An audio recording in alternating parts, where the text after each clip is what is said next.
Hello दोस्तों, मेरा नाम आनंद बैसला और मैं आप सभी का अपने YouTube चैनल टारगेट विद आनंद बैसला पर आपका स्वागत करता हूं।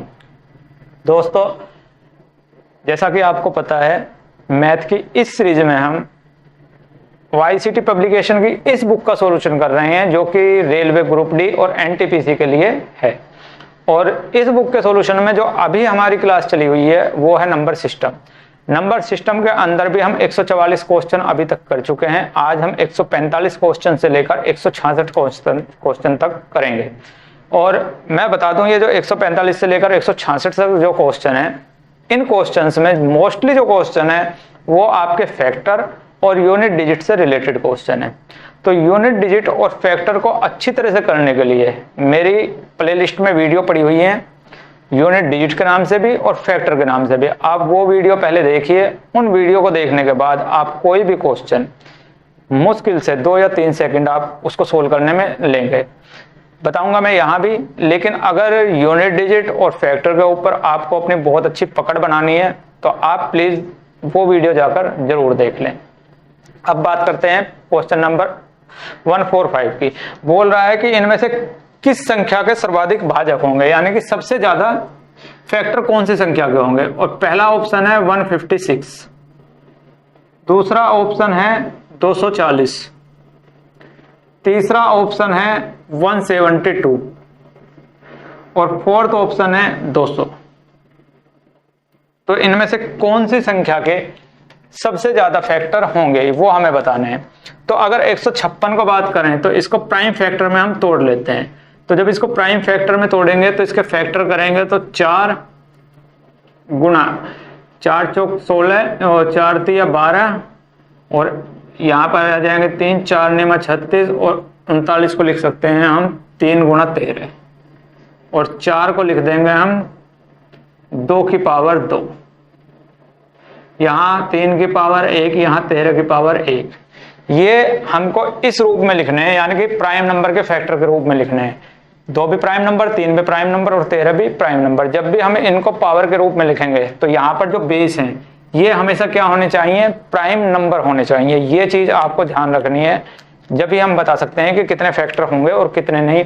अगर ये चीज डिटेल से समझनी है तो जाकर प्लेलिस्ट में आप वीडियो देखिए एक बार। तो अगर यहाँ पर टोटल फैक्टर की बात करेंगे, टोटल फैक्टर कितने होंगे, तो जितनी भी पावर दे रखी है उससे एक ज्यादा। तो 2 पावर है तो 3, बीच में मल्टीप्लाई है तो मल्टीप्लाई लगाया, 1 पावर है तो 2 गुना 1 पावर है तो 2, तो 3 दूनी 6 दूनी 12, यानी कि 156 के टोटल कितने फैक्टर हो जाएंगे, 12 फैक्टर हो जाएंगे। बात करें 240 की, तो 240 को लिख सकते हैं हम 2 गुना 5 तो आएगा ये 1 0 के लिए, और इसके लिए 8 3 24 यानी कि 3, और यहाँ आ जाएगा 2 की पावर 4 और ये 2 यहाँ से खत्म हो जाएगा। तो 2 की पावर 4, 3 की पावर 1, 5 की पावर 1, ये इसके फैक्टर हो गए। तो टोटल फैक्टर कितने हो जाएंगे, 4 और 1 5, 1 पावर है तो गुना 2, 1 पावर है तो गुना 2, तो 5 दूनी 10 दूनी 20। तो इसके टोटल फैक्टर कितने हो जाएंगे हमारे, 20। अगर 172 की बात करें तो 4 मल्टीप्लाई 4 चौक 16 और 4 तिया 12 और इस 4 को लिख सकते हैं हम 2 की पावर 2, क्योंकि ये सारे हमें प्राइम नंबर में ही लेके आने हैं। तो यहाँ पर कितनी पावर है, 2, तो 1 जोड़ दीजिए अपने पास से 3 गुना, यहाँ पर कितनी पावर है 1, तो 1 जोड़ दीजिए अपने पास से 2, तो 3 दूनी 6, यानी कि 172 के टोटल फैक्टर कितने हो जाएंगे, 6। अगर 200 की बात करें तो ये आ जाएगा हमारा 2 की पावर 3 गुना 5 की पावर 2, तो यहाँ पावर कितनी है 3, तो 1 ज्यादा यानी कि 4 गुना, यहाँ पावर कितनी है 2, 1 ज्यादा 3, तो 4 तिया 12। तो टोटल फैक्टर कितने हो जाएंगे हमारे, 156 के टोटल फैक्टर 12, 240 के 20, 172 के 6 और 200 के 12। अब हमसे पूछ के आ रहा है सर्वाधिक फैक्टर किसके हैं, तो आप देख रहे हो कि 240 के सर्वाधिक फैक्टर हैं कितने, 20। तो ऑप्शन नंबर बी इस क्वेश्चन के लिए बिल्कुल ठीक हो जाएगा मेरे दोस्त। नेक्स्ट क्वेश्चन है, फिर मैं बोल रहा हूं कि फैक्टर और यूनिट डिजिट पर अगर आपको बहुत अच्छी पकड़ अपनी बनानी है तो जाइए प्लेलिस्ट में एक बार देखिए और फैक्टर और यूनिट डिजिट से रिलेटेड कोई भी क्वेश्चन आप मुश्किल से 2 या 3 सेकंड के अंदर कर दोगे। नेक्स्ट क्वेश्चन है, दिए गए गुणनखंड 3451 3451 की पावर 51 मल्टीप्लाई 531 की पावर 43 में यूनिट डिजिट बतानी है। यूनिट डिजिट क्या होगी? तो एक बात ध्यान रखिए मेरे दोस्त कि यदि कोई भी नंबर है, जैसे ये नंबर है, ये नंबर है, और किसी भी नंबर के अंदर लास्ट डिजिट यानी यूनिट डिजिट उसकी 0 हो, 1 हो, 5 हो और 6 हो, अगर इन 4 नंबर से कोई भी दे रखी है, किसी भी नंबर के लास्ट में या तो 0 हो या 1 हो या 5 हो या 6 हो, और उसकी पावर कुछ भी है, तो इसकी यूनिट डिजिट चेंज नहीं होगी, यानी कि नो चेंज। कोई चेंज यहां पर नहीं होने वाला। तो यहां पर यूनिट डिजिट कितनी है? इकाई का अंक 1, पावर कुछ भी है, कुछ चेंज नहीं होने वाला, गुना यूनिट डिजिट कितनी है? 1, पावर कुछ भी है, कुछ चेंज नहीं होने वाला, 1। तो 1 और 1 की गुना कितनी हो जाएगी? 1। तो इसका आंसर क्या आ जाएगा? 1, यानी कि ऑप्शन नंबर सी इस क्वेश्चन के लिए बिल्कुल ठीक हो जाएगा। यूनिट डिजिट क्या हो जाएगी इसकी? 1 हो जाएगी। नेक्स्ट क्वेश्चन पे आते हैं।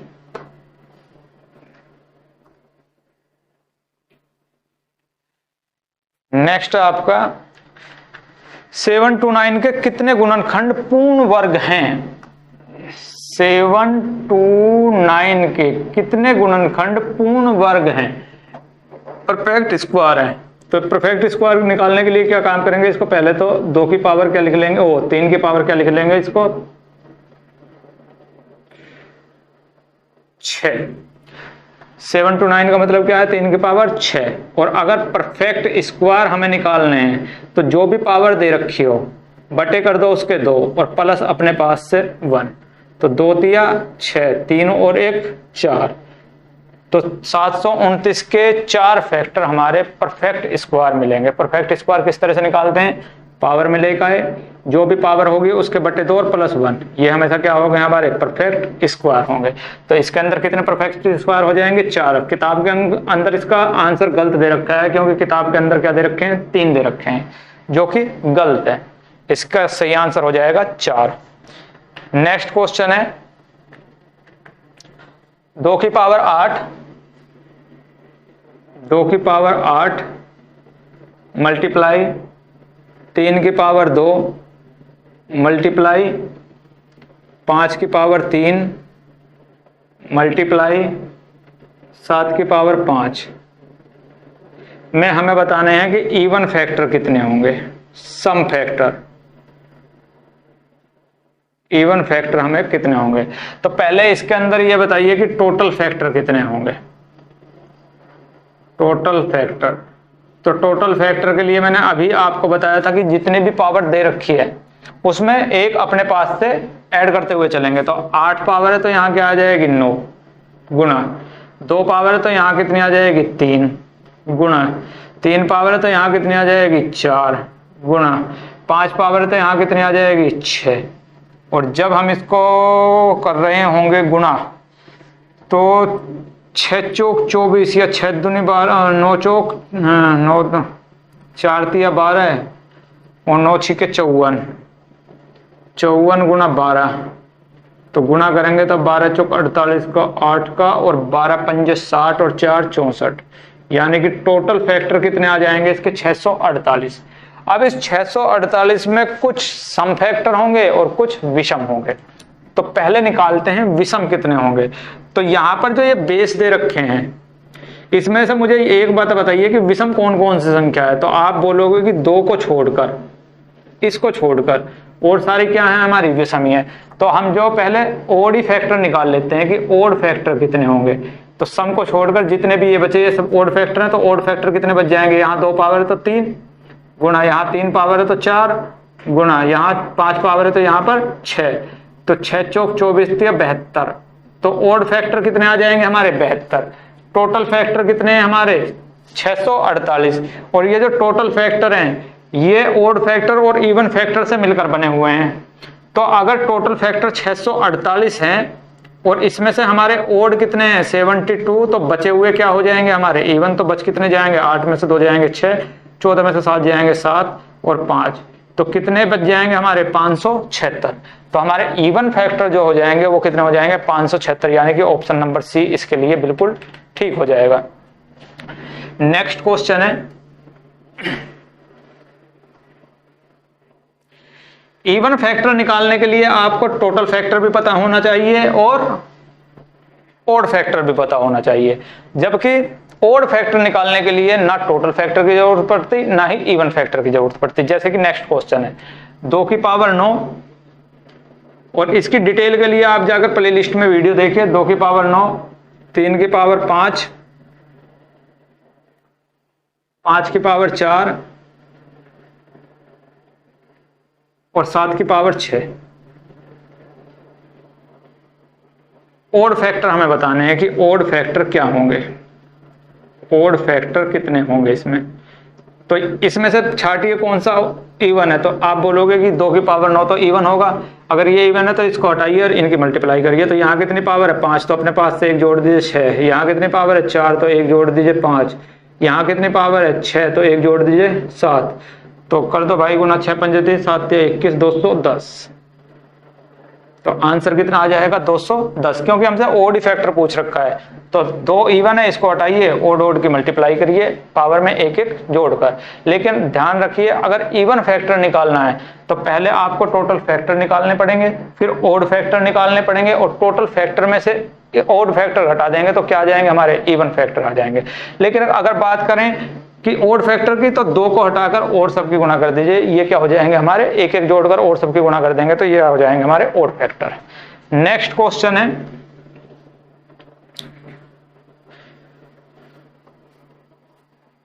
(213) का अंतिम अंक क्या है। 213 की पावर 6 का अंतिम अंक क्या है। तो यदि किसी नंबर के लास्ट में 2 हो, 3 हो, 7 हो या 8 हो, अगर ये नंबर किसी डिजिट के लास्ट में दे रखे हैं तो यहां पर ध्यान रखना कि 2 की पावर 1 का मतलब क्या होता है 2, 2 की पावर 2 का मतलब क्या होता है 4, 2 की पावर 3 का मतलब क्या होता है 8 और 2 की पावर 4 का मतलब क्या होता है 16।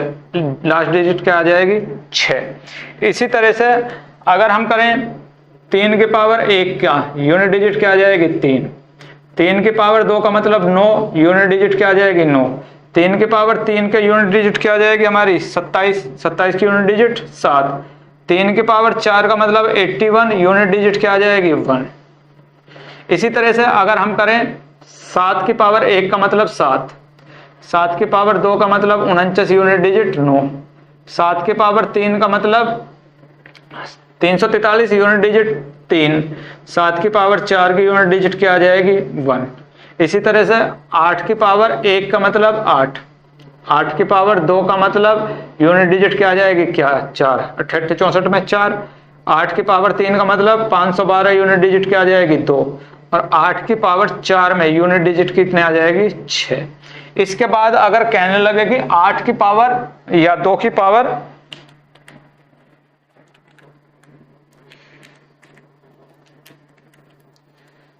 दो की पावर 5 का मतलब बताइए, तो 2 की पावर 5 का मतलब क्या होता है 32 और 32 की यूनिट डिजिट क्या आ जाएगी 2, यानी कि 4 साइकिल के बाद ये सब रिपीट होनी शुरू हो जाती हैं। जो 2 की पावर 5 का होगा वही 2 की पावर 1 का होगा, जो 2 की पावर 2 का होगा वही 2 की पावर 6 की यूनिट डिजिट होगी, जो 2 की पावर 3 की यूनिट डिजिट होगी वही 2 की पावर 7 की यूनिट डिजिट होगी। तो इस तरह से यहाँ से रिपीट होने शुरू हो जाते हैं। लेकिन अगर हमारी संख्या थोड़ी बड़ी है, यानी कि पावर ये ना होगा पावर और ज्यादा बड़ी है, जैसे कि इस संख्या के अंदर है, तो जब बड़ी पावर हो जाए यानी कि 4 से ज्यादा पावर हो जाए तो इसको भाग कर लीजिए 4 से और रिमाइंडर देखिए कि कितना बचता है। तो जब 6 को 4 से भाग करेंगे तो रिमाइंडर शेष कितना बचेगा 2। तो इसका जो आंसर होगा यानी कि 2 की पावर 213 की पावर 6 का जो आंसर होगा वो वही होगा जो इसके यूनिट डिजिट की पावर रिमाइंडर का होगा। और यूनिट डिजिट कितनी है इसकी 3, और रिमाइंडर कितना है 2, तो 3 की पावर 2 का यूनिट डिजिट क्या आ जाएगी 9। तो जो आंसर इसका आएगा वो ही इसका आएगा, यानी कि इसका आंसर भी क्या आ जाएगा 9 आ जाएगा। जब भी यहां पर पावर 4 से बड़ी हो, कौन कौन से अंक के लिए, 2, 3, 7, 8 के लिए, तो उसको 4 से भाग कर लीजिए। 4 से भाग करने के बाद जो भी रिमाइंडर आएगा उसको उस नंबर की यूनिट डिजिट के ऊपर लगा दीजिए। जैसे यहाँ पर यूनिट डिजिट कितना है 3, 3 के ऊपर रिमाइंडर कितना बचा है 2, 2 लगा दिया। तो जो ये आंसर आएगा, इसका आंसर कितना आया है 9, तो इस पूरे का क्वेश्चन का आंसर भी कितना आएगा 9, यानी कि 213 की पावर 6 का भी आंसर कितना आएगा 9। ये सिर्फ किसके लिए करना है, जब 4 से भाग करनी है, सिर्फ 2, 3 और 7, 8 के लिए, क्योंकि 0, 1, 5 और 6 इस पर कभी भी यूनिट डिजिट चेंज नहीं होती है। नेक्स्ट क्वेश्चन पे आ जाइए। यूनिट डिजिट को और अच्छी तरह से समझ लीजिए, जाकर मेरी वीडियो में प्ले लिस्ट में पड़ी हुई है, जाकर देखिए, वहां पर और अच्छी तरह से ये समझ में आ जाएगी। सबसे छोटी प्राकृतिक संख्या 216 में किससे गुणा किया जाना चाहिए ताकि गुणनफल के कारकों की संख्या विषम हो। बहुत अच्छा क्वेश्चन है, लैंग्वेज आपको अटपटी लग रही होगी। तो 216 का मतलब क्या होता है, तो 216 का मतलब होता है 6 की पावर 3, 6 की क्यूब है, और 6 की पावर 3 का मतलब क्या है, 2 की पावर 3 गुणा 3 की पावर 3, यही है। अब अगर मैं इसके फैक्टर्स की गुणा करूं तो यहां पर कितने फैक्टर आ जाएंगे, 4 गुणा 4 आ जाएंगे, क्योंकि यहां पावर 3 है तो 1 जोड़कर 4, 3 है तो 1 जोड़कर 4, तो 4 चौक 16। तो यहां पर फैक्टर कितने आ गए हमारे, 16 आ गए। और हमको बताना है कि यहां पर फैक्टर इवन आए, किसी एक ऐसी संख्या से यहां पर गुणा करनी है जिसके बाद फैक्टर क्या आ जाए इवन। तो 216 ही तो हम यहां पर लिख रहे हैं, तो किसी ना किसी संख्या की यहां पर ऐसी की गुणा कर दें कि जिसके बाद अगर हम उसके टोटल फैक्टर देखें तो वो हमारे क्या आ जाए, ओड आ जाए। जैसे यहां पर इवन आ रहे हैं तो वो क्या आ जाए हमारे, ओड आ जाए। क्वेश्चन में ये कह रहा है। अब ऑप्शन उठा लेते हैं। अगर यहां मैं 4 की गुणा करूं तो 4 का मतलब है 2 की पावर 2। अगर मैं 4 ऑप्शन ले लूं तो फिर फैक्टर क्या हो जाएंगे, 4 को क्या लिख सकते हैं, 2 की पावर 2, यानी कि इसमें 2 की पावर 2 से और गुना हो जाएगी तो 2 की पावर 3 पहले ही है यहाँ पर, तो 2 की पावर 2 और हो जाएंगे तो 2 की पावर 5, 3 और 2 5 गुना 3 की पावर 3। अब टोटल फैक्टर कितने हो जाएंगे, 5 से 1 ज्यादा 6, 3 से 1 ज्यादा 4, 6 चौक 24। ये भी क्या आ गई हमारी इवन, जबकि हमें चाहिए तो क्या थी, ओड। तो 4 से तो गुना हम नहीं कर सकते इसके अंदर। अगला ऑप्शन क्या है हमारा, अगला ऑप्शन है हमारा, कहाँ गए ऑप्शन भैया, 6। तो अगर मैं इसमें 6 से गुणा करूं तो 6 का मतलब क्या है, 2 गुना 3। तो अगर मैं इसमें 6 से गुणा करूंगा तो यहां पर हमारी जो नई संख्या आ जाएगी, तो 2 की पावर 3 तो पहले ही है, 1 2 की और गुणा हो जाएगी, 2 की पावर 4 हो जाएगी गुणा 3 की पावर 3 पहले ही है, 1 3 की और गुणा हो जाएंगी, तो 3 की पावर कितनी हो जाएगी 4। तो टोटल फैक्टर कितने हो जाएंगे यहाँ पर, 5 गुना 5, तो कितने आ जाएंगे 25। और 25 क्या है हमारी, ओड। तो हमें किस चीज से गुणा करनी पड़ेगी, 6 से गुणा करनी पड़ेगी। कि अगर हम 216 में 6 से गुणा कर देंगे तो इसके जो टोटल फैक्टर आएंगे वो फिर क्या आ जाएंगे हमारे, ओड आ जाएंगे। तो इसका आंसर क्या हो जाएगा, 6 इसका आंसर सही हो जाएगा। अच्छा क्वेश्चन था, बहुत लैंग्वेज थोड़ी घुमा कर दे रखी थी और कुछ भी नहीं। नेक्स्ट क्वेश्चन पे आ जाइए।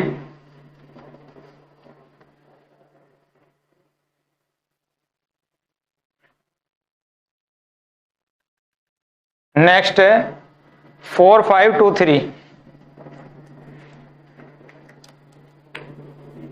4523 की पावर 1632 मल्टीप्लाई 2224 की पावर 1632 1632 ही है, मल्टीप्लाई 3225 की पावर 1632। और इसमें हमें यूनिट डिजिट बतानी है कि क्या होगी। अब हमें पता है कि किसी भी अंक के बाद में, किसी भी नंबर के बाद में अगर उस नंबर की यूनिट डिजिट 0 हो, 1 हो, 5 हो या 6 हो और उसकी पावर कुछ भी दे रखी हो तो यूनिट डिजिट चेंज नहीं होती है। अब यहां पर देखिए, इसकी तो यूनिट डिजिट 5 ही रहेगी, क्योंकि कुछ भी पावर है यूनिट डिजिट चेंज नहीं होने। लेकिन यहाँ पर क्या है, 3, 3 के लिए मैंने बताया था कि यदि 2 हो, 3 हो, 7 हो और 8 हो तो इससे किससे भाग कर लेते हैं, 4 से। तो इसको जब 4 चौक 16 और 4 अट्ठे 32 पूरा पूरा कट गया, तो यहाँ पर 3 की पावर 4 और 3 की पावर 4 का मतलब है 1। तो इसकी यूनिट डिजिट क्या आ जाएगी, 1। इसकी यूनिट डिजिट क्या आ जाएगी, 5। और अगर इसकी बात करें तो 4 और 9 है अगर किसी अंक के बाद में, और पावर हमारी इवन है, तो 4 के लिए यूनिट डिजिट 6 आएगी और 9 के लिए 1 आएगी। लेकिन पावर अगर ओड है तो 4 के लिए 4 ही रहेगा और 9 के लिए 9 ही रहेगा। अब यहाँ देख रहे हैं यूनिट डिजिट क्या है, 4, और इसकी पावर क्या है हमारी इवन। तो जब भी 4 की पावर इवन होगी तो यूनिट डिजिट हमेशा क्या आएगा, 6। तो इसके लिए यूनिट डिजिट क्या आ जाएगा, 6, और 6 पंजे 30, जब 0 तो यूनिट डिजिट क्या आ जाएगी, 0। तो इसका आंसर हो जाएगा 0, यानी कि ऑप्शन नंबर बी आपका इस क्वेश्चन के लिए बिल्कुल ठीक हो जाएगा। नेक्स्ट क्वेश्चन करते हैं। मैं बोल रहा हूं कि अगर आपको ये 1-1 सेकंड के अंदर क्वेश्चन करने हैं, देखते के साथ ही आपको इनका आंसर बताना है, तो जाकर प्ले लिस्ट में देखिए यूनिट डिजिट और फैक्टर के क्वेश्चन वीडियो। सिर्फ 2 से 3 सेकंड में आप क्वेश्चन कर पाओगे फ्री है। नेक्स्ट क्वेश्चन है 8 की पावर 10, 8 की पावर 10 गुणा 9 की पावर 7 गुणा 7 की पावर 8 में टोटल प्राइम फैक्टर बताने हैं। आपके बाद प्राइम फैक्टर हमको बताने हैं कि प्राइम फैक्टर इसमें कितने होंगे टोटल। तो जब प्राइम फैक्टर की बात कर रहा है तो ये जो ये बेस में नंबर दे रखे हैं 8, 9, 7, इनको भी प्राइम में बदल लीजिए। अब 8 को हम प्राइम में बदल सकते हैं, बिल्कुल।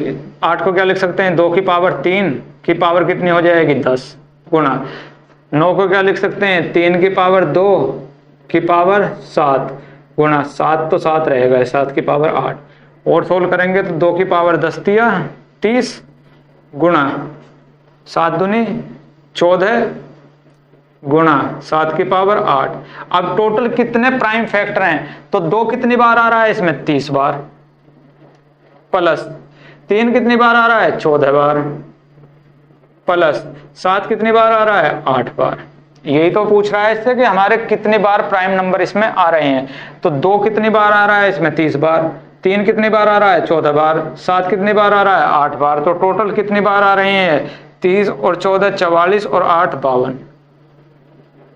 तो आंसर कितना हो जाएगा हमारा, 52, यानी कि ऑप्शन नंबर सी इस क्वेश्चन के लिए बिल्कुल ठीक हो जाएगा।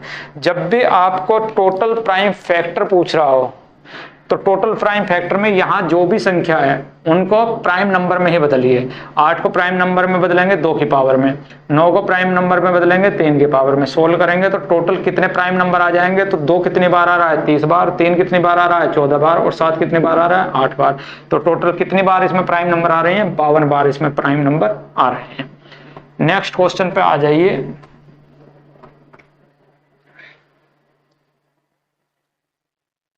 नेक्स्ट है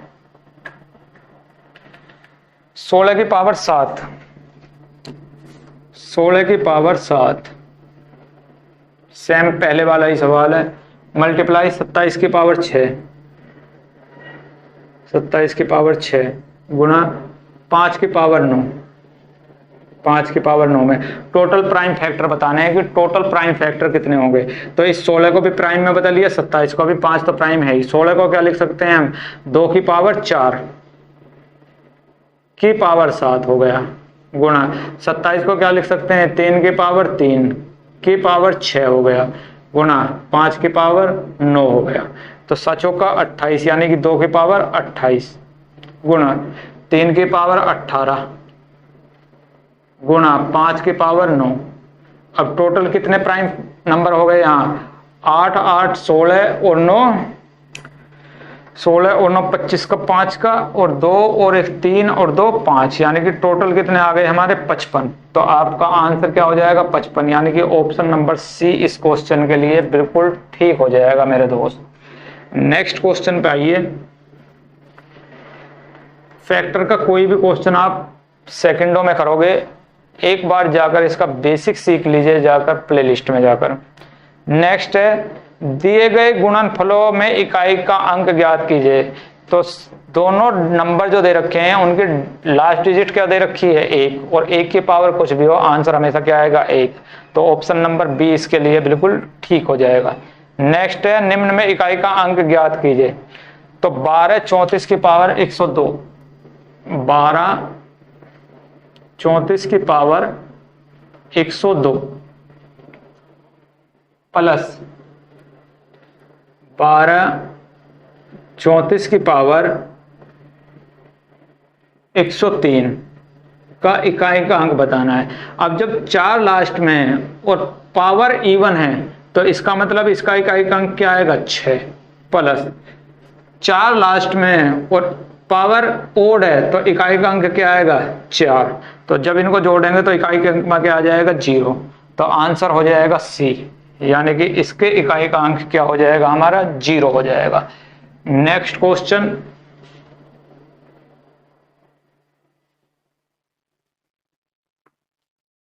वह बड़ी से बड़ी संख्या ज्ञात कीजिए जिससे 115, 149 और 183 को विभाजित करने पर क्रमशः 3, 5, 7 शेष बचे। यानी कि 115 को अगर हम विभाजित करें तो 3 शेष बच जाए। कोई संख्या है x, इससे भाग कर रहे हैं तो 3 शेष बच जाए। तो अगर मैं 115 में से 3 घटा दूंगा तो इस संख्या से ये पूरी की पूरी संख्या कट जानी चाहिए। इसी तरह से ये बोल रहा है कि 149 को जब हम x से भाग करते हैं तो कितना शेष बचता है 5। यानी कि अगर मैं इसमें से 5 पहले ही घटा दूं तो ये इसको पूरा का पूरा काट देगी। और इसी तरह से 183 को अगर हम x से भाग करते हैं तो कितना शेष बचता है हमारा 7। यानी कि अगर इसमें से मैं 7 पहले ही घटा दूं तो x इसको पूरा पूरा काट देगी। तो वो कौन सी बड़ी से बड़ी संख्या होगी जो इन नंबरों को काट देगी। तो ये नंबर कितने आ जाएंगे 112, ये कितना आ जाएगा 144 और ये कितना आ जाएगा हमारा 4 और 3 7 176। तो वह बड़ी से बड़ी संख्या हमें बतानी है जो 112, 144 और 176 को पूरा पूरा काट दे। तो वो संख्या बड़ी से बड़ी है, इसका मतलब इनका HCF निकालना है। और HCF हमेशा क्या होता है, दोनों संख्याओं का डिफरेंस या फिर इनका कोई मल्टीपल, डिफरेंस का कोई मल्टीपल। अगर इसका डिफरेंस देखें तो 4 में से 2 जाएंगे 2 और 4 में से 1 जाएगा 3। तो 32 है कहीं आंसर में, 32 तो नहीं दे रखा। कोई 32 का इसमें मल्टीपल दे रखा है तो दे रखा है 20 16। तो इसका जो आंसर आ जाएगा 32 का मल्टीपल यानी कि 16 इसका आंसर हो जाएगा। तो वह बड़ी से बड़ी संख्या क्या है 16 है, जिसको 115, 149 और 183 से भाग देने पर 3, 5 और 7 शेष बचता है। नेक्स्ट क्वेश्चन पे आते हैं भैया।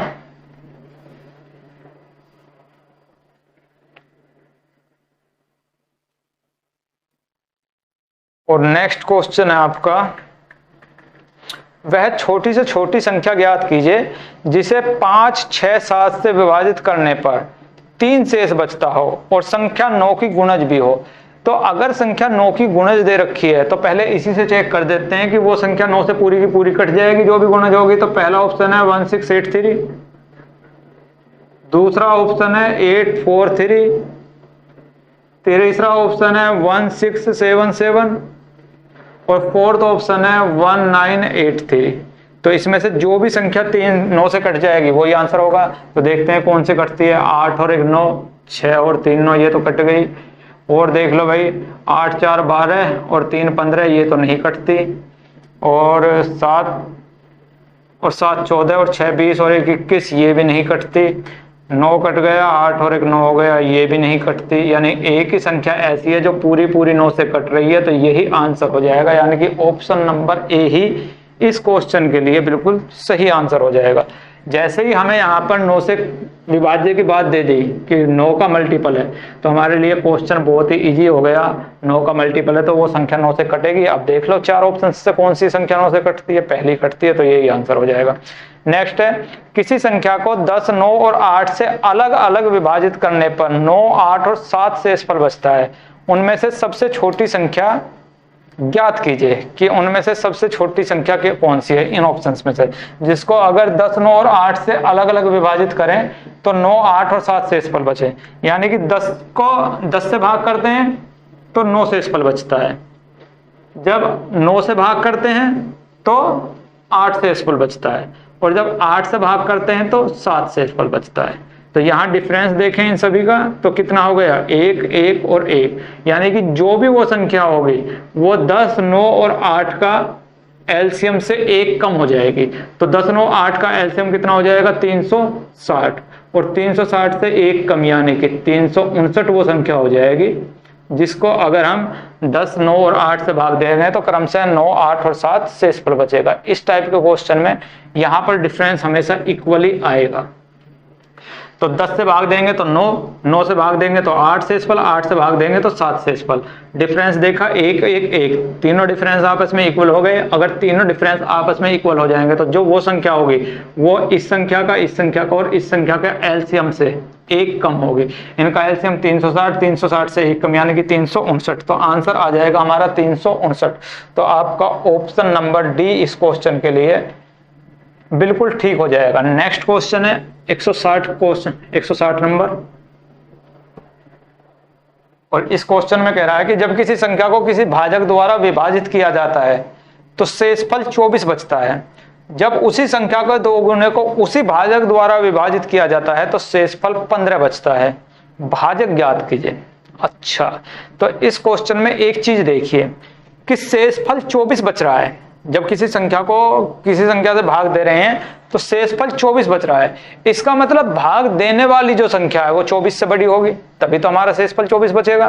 तो अगर 24 से वो संख्या बड़ी होगी तो ऑप्शन ए और सी तो यहीं पर खत्म, क्योंकि ऑप्शन ए क्या दे रखा है, 9, और ऑप्शन बी कितना दे रखा है, 33, ऑप्शन सी कितना दे रखा है, 23, और ऑप्शन डी कितना दे रखा है आपका, 35। तो अगर शेषफल 24 बच रहा है तो 9 नहीं हो सकता और 23 नहीं हो सकता है। वह संख्या ना तो 9 होगी ना ही 23 होगी, क्योंकि शेषफल जब ही 24 बचेगा जब वो संख्या 24 से बड़ी होगी। अब या तो वो संख्या 33 होगी या कितनी होगी, 35 होगी।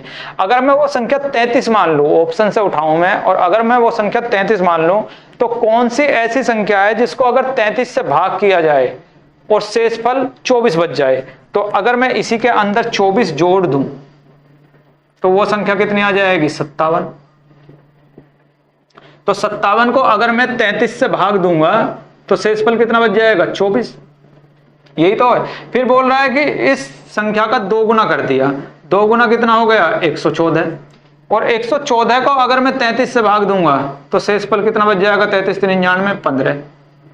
और दोनों कंडीशन ये सेटिस्फाई कर रही है, 33 नंबर ऑप्शन। तो आंसर हमारा बी हो जाएगा। भाई यहाँ पर 24 अगर शेषफल बच रहा है, एक बात ठंडे दिमाग से सोचिए, 24 अगर शेषफल बच रहा है तो इसका मतलब भाग देने वाली जो संख्या होगी वो 24 से बड़ी होगी, तभी तो 24 शेषफल बच सकता है। तो अगर वो संख्या बड़ी होगी तो वो संख्या ना तो 9 हो सकती है और ना ही 23 हो सकती है, क्योंकि ये तो दोनों 24 से छोटी हैं। अब वो संख्या या तो 33 हो सकती है या 35 हो सकती है। अब मैं ऑप्शन नंबर ए, बी उठा लेता हूं कि मान ली वो संख्या 33 ही है, तो वो छोटी से छोटी संख्या देखते हैं जिसमें 33 से भाग देने के बाद 24 शेषफल बच जाए। तो वो संख्या क्या हो जाएगी, 33 में 24 ही जोड़ देते हैं, 57 हो जाती है। तो 57 को अगर मैं 33 से भाग दे रहा हूं तो 24 आ रहा है आंसर। लेकिन मुझे दूसरा सेटिस्फाई करना है कि अगर मैं 57 का 2 गुना कर दूं 114 और इसी से ही भाग करूं 33 से, तो क्या 15 आ रहा है। तो यहाँ हमारा 15 भी आ रहा है, यानी कि ये दोनों कंडीशन सेटिस्फाई कर रही है। तो हमारा ऑप्शन नंबर बी ही ठीक हो जाएगा, यानी कि वो संख्या क्या है हमारी, 33 ही है। नेक्स्ट क्वेश्चन पे आ जाते हैं।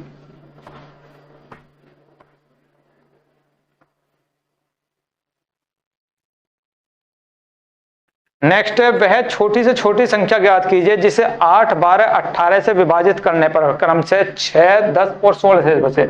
यानी कि 8 से भाग कर रहे हैं तो 6 शेष बच जाए, 12 से भाग कर रहे हैं तो 10 शेष बच जाए, और 18 से भाग कर रहे हैं तो 16 शेष बच जाए। तो डिफरेंस देखिए इनका, यहाँ भी 2, यहाँ भी 2 और यहाँ भी 2, यानी कि जो भी संख्या होगी वो 8, 12 और 18 का जो भी एलसीएम होगा, एलसीएम उससे कितना कम होगी, 2 कम होगी। अब 8, 12 और 18 का 18 चौक 72, एलसीएम कितना आ जाएगा 72, और वो संख्या 72 से 2 कम यानी कि 70 होगी। तो आपका ऑप्शन नंबर कौन सा ठीक हो जाएगा? डी ठीक हो जाएगा। तो ऑप्शन नंबर डी इसके लिए बिल्कुल ठीक हो जाएगा। नेक्स्ट क्वेश्चन करते हैं। नेक्स्ट क्वेश्चन है आपका, वह सबसे छोटी संख्या ज्ञात कीजिए जिसमें यदि 6 कम कर दिया जाए तो वह 12, 15, 20 तथा 27 से पूर्णतः विभाजित हो जाएगी। 4 ऑप्शन दे रखे हैं आपके, 542, दूसरा है 540, तीसरा है आपका 546 और फोर्थ है आपका 500। और इनमें से कोई सी भी संख्या से अगर हम 6 कम कर देते हैं तो वो 12 से भी कट जाएगी, 15 से भी कट जाएगी, 20 से भी कट जाएगी और 27 से भी वो संख्या कट जाएगी। तो हमें वो ही संख्या बतानी है कि वो संख्या क्या होगी। तो अगर इसमें से मैं 6 कम कर दूं, सारी संख्याओं में से मैं 6 कम कर देता हूं और फिर जो संख्या आएगी उसको देख लेते हैं इन नंबरों से कटती है या नहीं कटती है।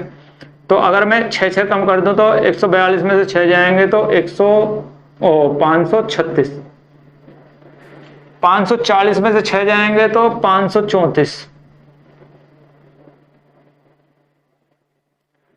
546 में से 6 जाएंगे तो 540, सॉरी ये 534 है यार,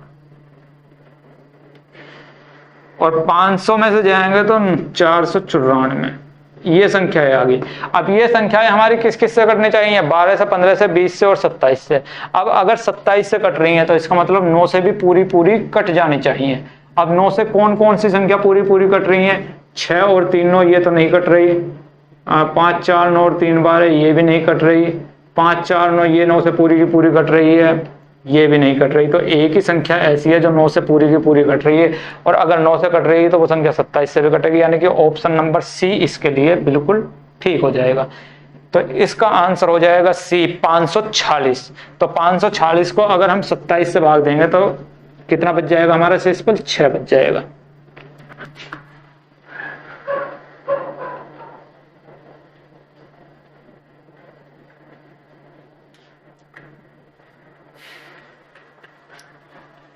नेक्स्ट क्वेश्चन है, वह बड़ी से बड़ी संख्या ज्ञात कीजिए जिसे 30, 50 तथा 5200 को विभाजित करने पर शेष क्रम से 7 तथा 9 बचता है।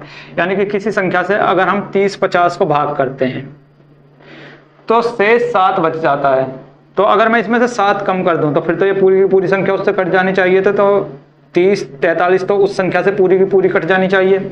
इसी तरह से उस संख्या को अगर 5200 से भाग दे, 5200 को भाग करते हैं उससे तो 9 शेष बचता है। तो 9 अगर मैं यहाँ कम कर दूं, जो शेष बच रहा है उसको अगर कम कर दूं तो पूरी की पूरी कटना चाहिए। तो पूरी की क्या हो जाएगी? 51, 91, ये संख्या उससे पूरी पूरी कटनी चाहिए। और बड़ी से बड़ी संख्या पूछ रहा है, जब भी बड़ी से बड़ी की बात आएगी तो इसका मतलब इनका HCF निकालना है। और इनका HCF क्या होगा? या तो इनका डिफरेंस होगा या फिर डिफरेंस का कोई ना कोई मल्टीपल होगा। तो अगर मैं डिफरेंस निकालूं तो 11 में से 3 जाएंगे तो 8, 8 में से 4 जाएंगे तो 4, 1 में से 0 जाएगा तो 1 और 5 में से 3 जाएगा तो 2। तो वो संख्या कौन सी होगी? 21, 48 का कोई मल्टीपल। अब जो ऑप्शन दे रखे हैं उनको उठा लीजिए कि 21, 48 को कौन सी संख्या यहाँ पर काट सकती है। तो अगर जब हम 21, 48 को बड़ी से बड़ी संख्या होनी चाहिए तो शुरुआत सबसे बड़ी संख्या से ही कर लेते हैं। सबसे बड़ी संख्या क्या हो यहाँ पर? 179। तो देख लेते हैं 21, 48 को जो भी संख्या काट देगी बड़ी से बड़ी वही आंसर हो जाएगा। सबसे बड़ी 179 है, पहले इससे ही काट कर देख लेते हैं। तो 1 से एक बार चल जाएगी, यहाँ 14 में से 9 जाएंगे 5, 10 में से 7 जाएंगे 3, 35 बच गए, उतार लेंगे 8, 17 दूनी 34, कट गया पूरा का पूरा। यानी कि 21, 57 को कौन काट रही है? 179। तो यही वो बड़ी से बड़ी संख्या है जिसको अगर 30, 50 से और 5200 से भाग करेंगे तो शेषफल 7 और 9 बचेगा। यानी कि ऑप्शन नंबर डी इस क्वेश्चन के लिए बिल्कुल ठीक हो जाएगा। नेक्स्ट है, एक संख्या को जब 627 से विभाजित किया जाता है तो 43 शेष बचता है, 43 शेष बच रहा है।